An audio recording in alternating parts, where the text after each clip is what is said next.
విమర్శ కోసం విమర్శ చేసే వాళ్ళ గురించి పెద్దగా మనం విశ్లేషించాల్సిన అవసరం లేదు. నా పేషీనే తీసుకుంటే ఒక బ్రాహ్మిన్, ఒక ముస్లిం, ఒక దళిత్, ఒక ఓబీసీ, ఇద్దరు రెడ్లు. అదేవిధంగా నలుగురిని ప్రభుత్వ ప్రత్యేక సలహాదారులుగా తీసుకుంటే ఒక ముస్లిం, ఒక దళిత్, ఒక రెడ్డి, ఒక బ్రాహ్మిన్. అట్లనే కార్పొరేషన్ చైర్మన్లు కూడా ఎన్నో ఎంబీసీ కులాల నుంచి మొదలు పెడితే ప్రతి వాళ్ళకి అధికారులను కూడా మీరు తీసుకోండి.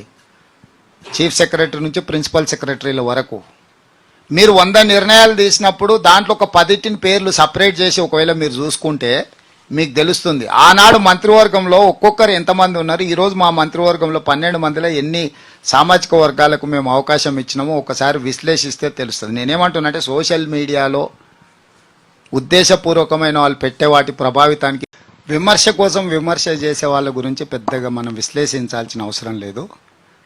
నా పేషీనే తీసుకుంటే ఒక బ్రాహ్మిన్, ఒక ముస్లిం, ఒక దళిత్, ఒక ఓబీసీ, ఇద్దరు రెడ్లు.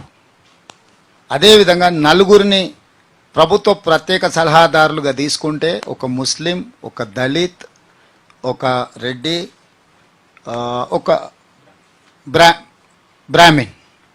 అట్లనే కార్పొరేషన్ చైర్మన్లు కూడా ఎన్నో ఎంబీసీ కులాల నుంచి మొదలు పెడితే ప్రతి వాళ్ళకి అధికారులను కూడా మీరు తీసుకోండి.